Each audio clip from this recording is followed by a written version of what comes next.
Like a lot of American cities, Minneapolis looked okay from a distance. But if you got too close, like you're forced to in my job, you can't help but see its rotting insides. And man, was it rotting fast.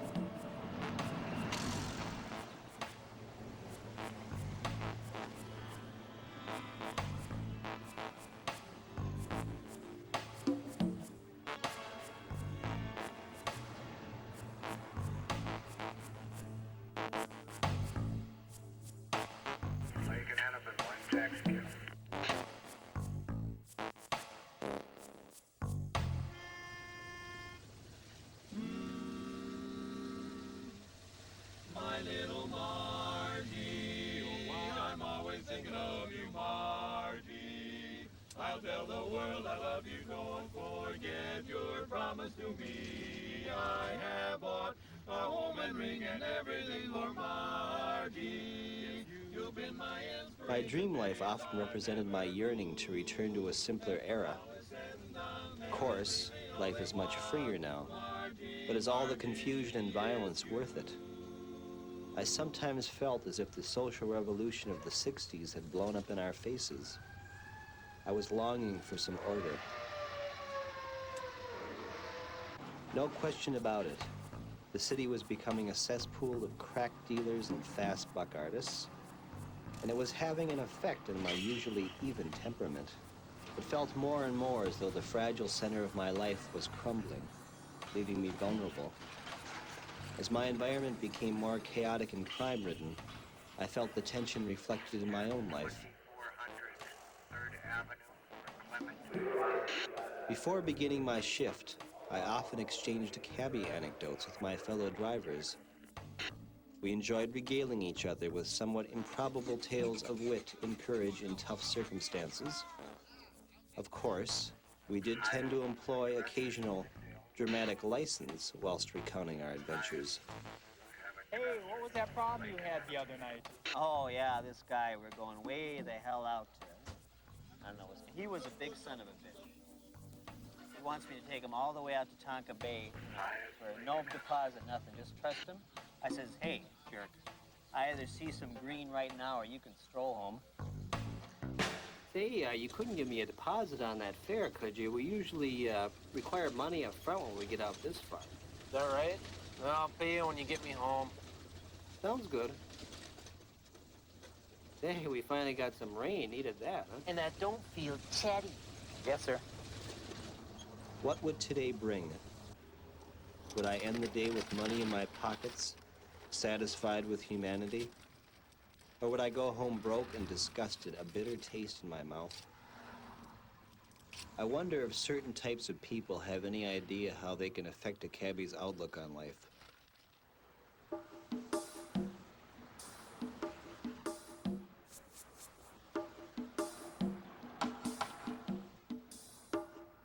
This is a major cause of annoyance amongst drivers. Incidentally, we hate being called cabbies. Called a cab, didn't ya? Hey, I came to pick you up. I'm all the way from St. Louis Park. What kind of an asshole are you, anyway? I'm the bitch. Hey, I'm gonna get even with you. I am gonna get... I'll remember that. I'm gonna remember that.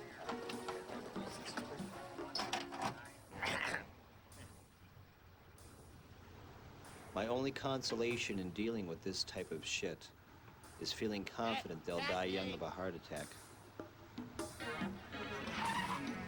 You're very late, you know. Does this entitle me to a refund? And I'd like to see your operator's license and 2 other forms of valid ID, please. Dr. Sphincter, right? Yes, of course that's who I am. Why else would I have gotten into this silly cab? I don't have time for silly questions. I'm preparing a lecture now, please. When was the last time you had this vehicle cleaned? Has it been thoroughly inspected?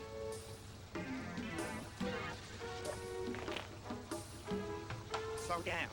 No, go faster. No. The tension is quite thick in here, don't you think? What do I care what you think? Superfluous person. Well, it looks like they have some problems with their structural integrity in that building. I noticed there's no passive restraint system in this vehicle. That's unlawful, you know.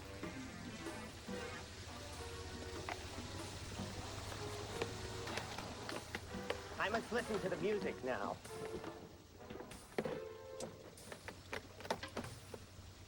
Is that okay? Good gravy, what an asshole. Oh, yes. Yeah. Take a left, right here. I know it's a closed road, but go in anyway. It's a shortcut.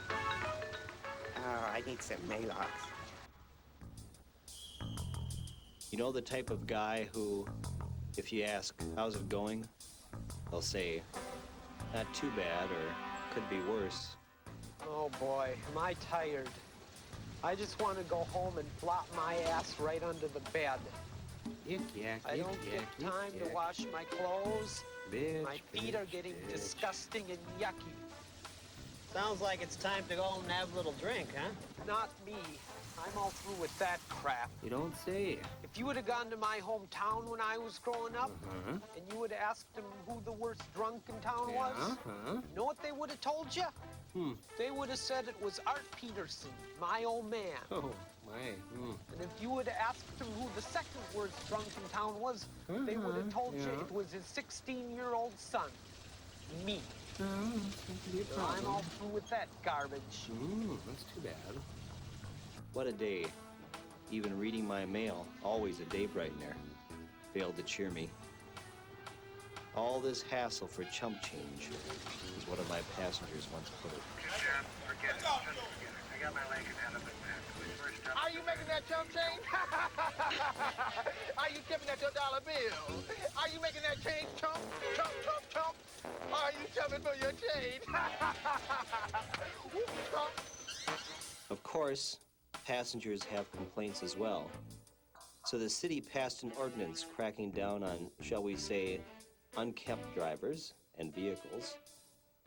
Now, Willoughby was a friend I had known for quite some time, and although she was as honest as the day is long, I did hear some wild stories about her.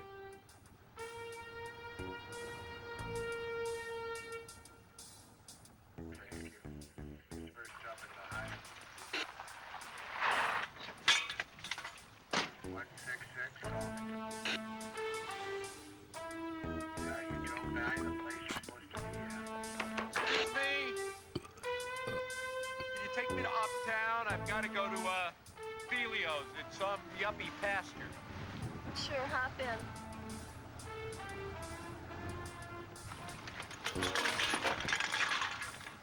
Oh, just push that crap out of the way.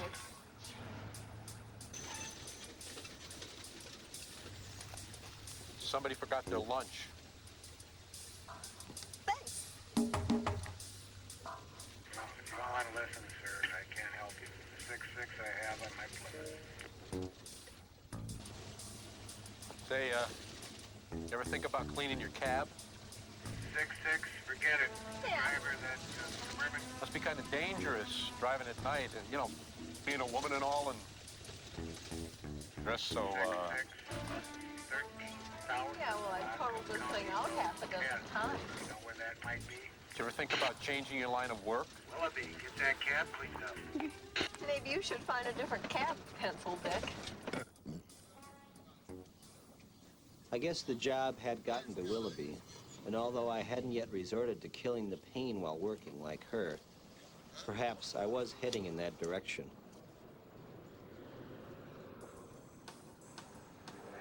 Of course, the job wasn't all aggravation, and the days continued to have their bright spots, as long as I didn't think too hard about the big picture.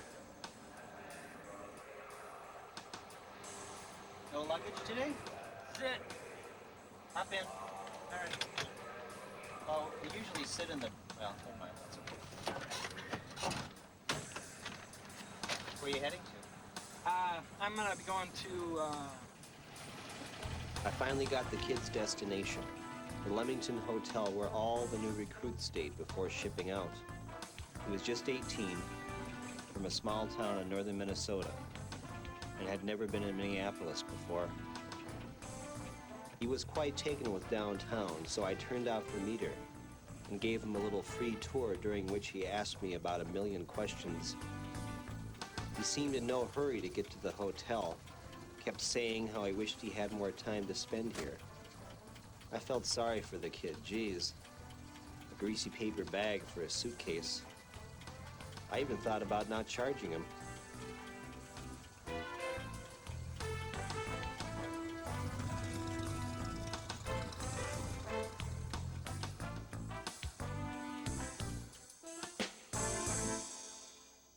Just as soon as you see something to warm your heart, there's got to be something else to turn your stomach.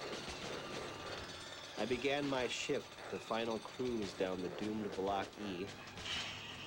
The city had allowed the block to deteriorate so they could justify tearing it down to the tune of $9 million to the taxpayer. I felt sad to see the downtown of my youth being sanitized and mollified. However, I will admit that a lot of creeps were coming to my once nice town to take advantage of easy welfare money and lackadaisical law enforcement. Taxi! Taxi! What am I, invisible?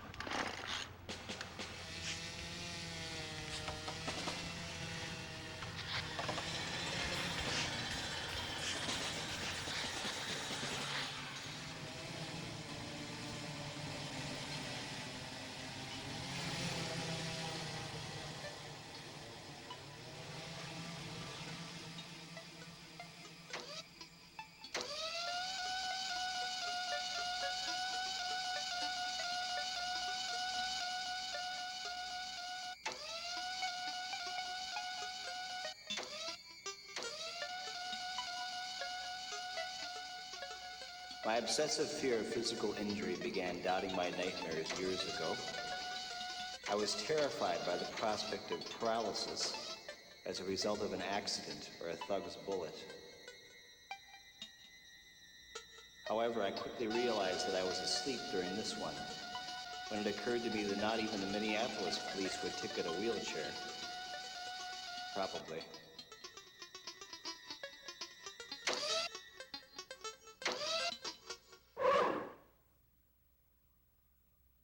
And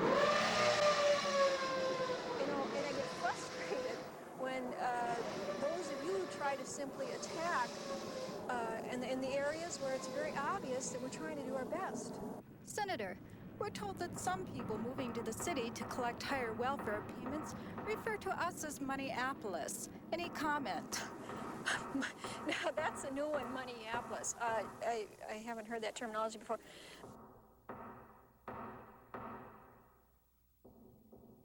Excuse me. Better try this coffee. Did you read that article in the newspaper where they killed that cabbie? First they strangled him, then they put lie down his throat. Finally, they shot him. God, the animals that we have coming into this state. And the politician thinks it's just fine. Give them a handout, and all the dope heads and crooks can come in and do anything they want to. And they expect us to be nice and liberal while the crime goes up and up. That we should have such shit lurking and sneaking around trying to see what they can snatch off you. Makes you want to throw up. That Senator Jerklin should come and live in my block. It was the poor who was suffering most from the crime explosion in this city. I should know since I was one of them.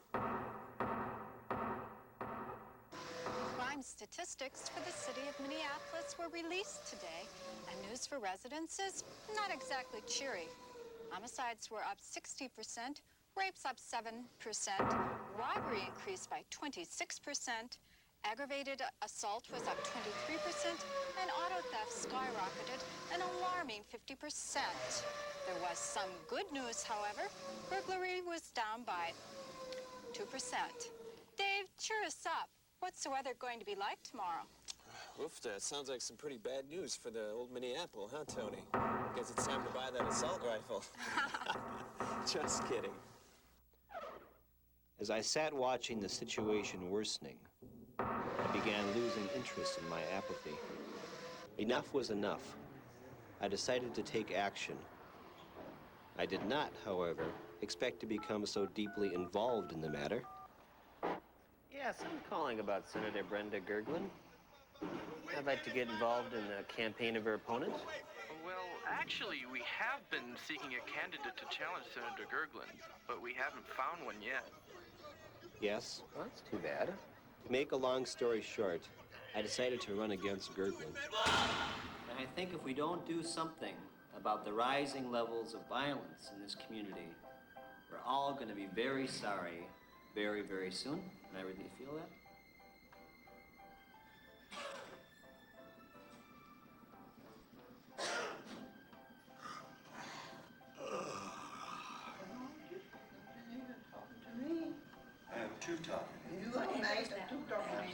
No, any questions at all? I'd be happy to answer anything. You know, your concerns or problems or anything you want to talk about at all. Problems in the building or, you know, the district here.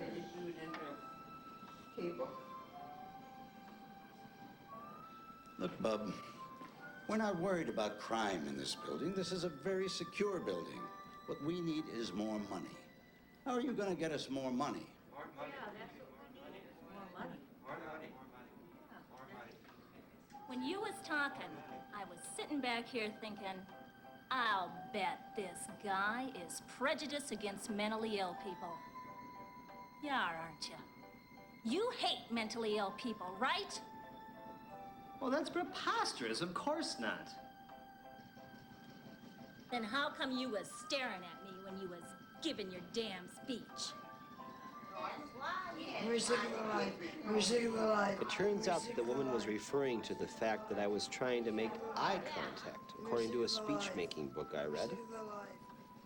It said that one should select a person in the crowd and speak to them. Misinterpreting it. I wasn't picking on anybody. Why do we have to have all these crazy young people living here?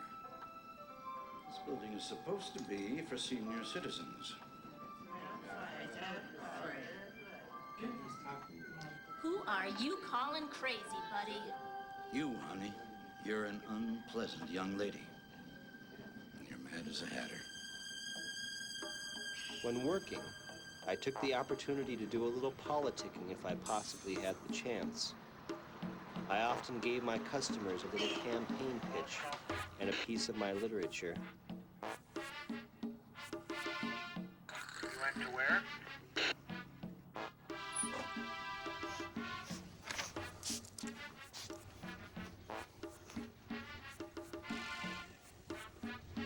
Yeah, see, ma'am, Now, Melanie, remember what Mommy told you, and don't touch anything. You got a dirty, stinky car. Melanie, don't talk to strangers. Now, Melanie, what did Mommy tell you about the kind of filthy creatures that drive taxis? Don't instigate trouble. Say, ma'am, can I give you a piece of my literature? Keith Froelich, running for the state senate. I'd sure appreciate your support in the election this November. Oh, thank you.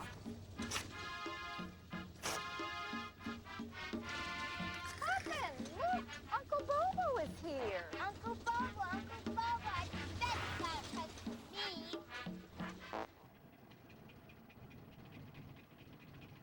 That'll be $2.95, ma'am. And you'll get a proper tip next time if you clean the cab before you come. Yeah. Well, remember me November 4th. Driver that was trying to come in.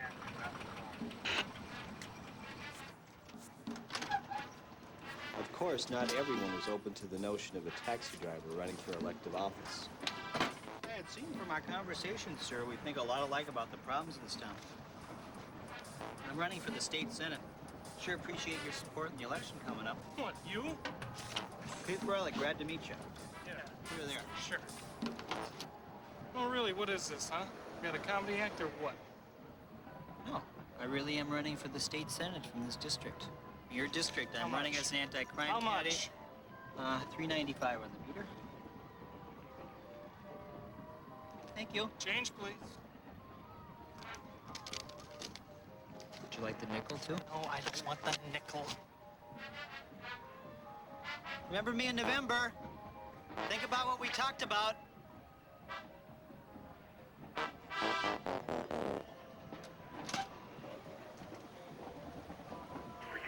I've been having trouble sleeping lately, frequently waking up in cold sweats after a few hours of very fitful rest. It occurred to me that I might have AIDS, but that seemed doubtful since I hadn't had sex and, well, never mind. My dreams continued to be so bizarrely out of context to my life's experiences as to be Kafkaesque. I felt warm and blissful as I drove the quartet. There was an odd dichotomy between the festive mood inside the car and gray, overcast day outside. The quartet seemed to take no notice of their environment at all as they gaily sang away. 5 foot 2, eyes of blue, but oh, what those 5 foot could do. Has anybody seen my girl, my girl? Turn up nose, turn up. I suddenly realized we had moved from the Erzatz, historically reconstructed shopping mall close to downtown, into an area with which I was wholly unfamiliar. It looked to be a poor, semi-rural scene, replete with ramshackle houses and untended, undeveloped land. It struck me that I could find no indication of where we were. Further, it began to occur to me that I was unsure of the day of the week, the month, or even the year. The quartet took no notice whatever of the slow unraveling of this puzzle which I was performing, seemingly completely detached from me, their driver.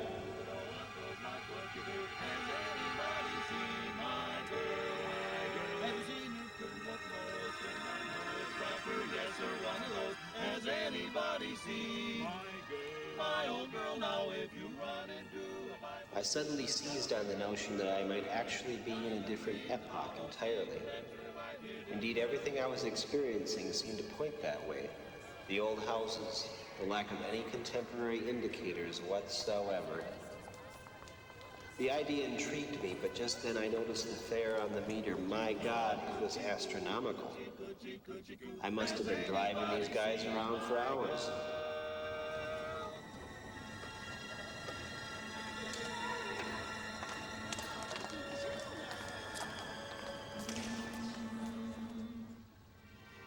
way back when this land was young and love was hard to tame. To court a girl meant hardship sure. But Still they kept singing, either unwilling or unable to give me their destination. I asked them for a deposit. I pleaded with them to pay me and get out. Yet somehow I felt too tired and impotent to try to persuade them very aggressively. The fare just kept going up and up, and we just kept driving and driving, and they just kept singing and singing. I awoke exhausted, and was amazed to discover that I'd only been asleep about 15 minutes. Well, I quickly discovered that I got into more than I bargained for when I decided to run for office.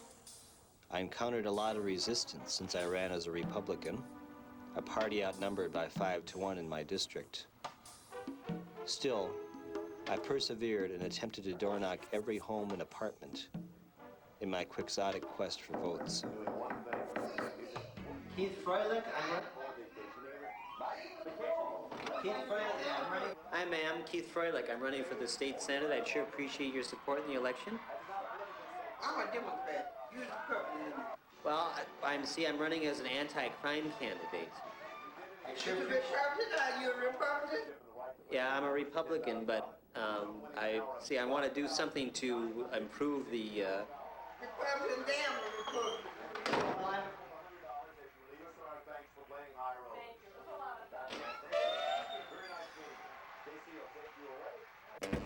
Campaigning was tough going and often lonely.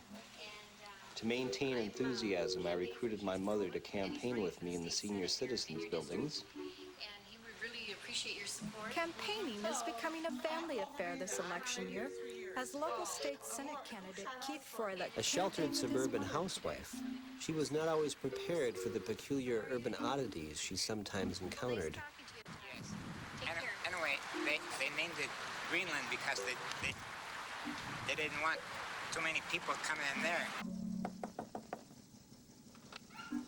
I'm campaigning for Keith Froelich, and he's running for the Senate in your district, and he'd really appreciate your support this fall. This is Molly. Oh, Molly, that's a nice name. And how is Molly today? She's a bad girl. I had to give her a spanking. Oh, that's too bad.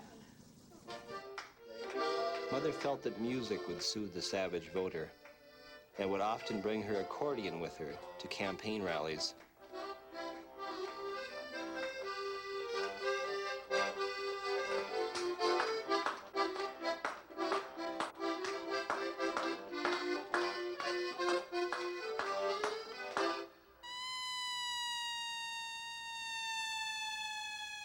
In the 60th district, Senator Brenda Gergland swept to a huge victory over her little-known opponent, Minneapolis cab driver Keith Froelich. Well, sorry to say, it looks like it's back to the hack for Mr. Free. In the 59th district. So ended my little Mitty-esque political fantasy. Not with a bang, but a whimper.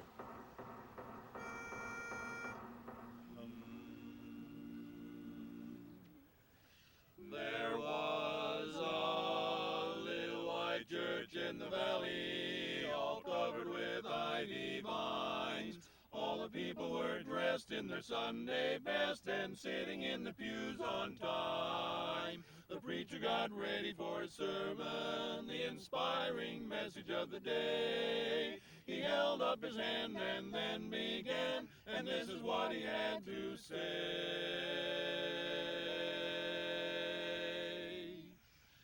Everybody wants to go to heaven, to that home up in the sky. Everybody wants to see the pearly gates in the sweet by and by. Everybody wants to go walking on the streets all paved with gold, and eat milk and honey at the table of the Lord and be a member of the heavenly fold. Now you all go to church on Sunday, and you like to lend a helping hand, and everybody's nice to his neighbor so we can make it to the promised land. Everybody wants to cross the Jordan to that mansion in the sky. I said everybody wants to go to heaven, but no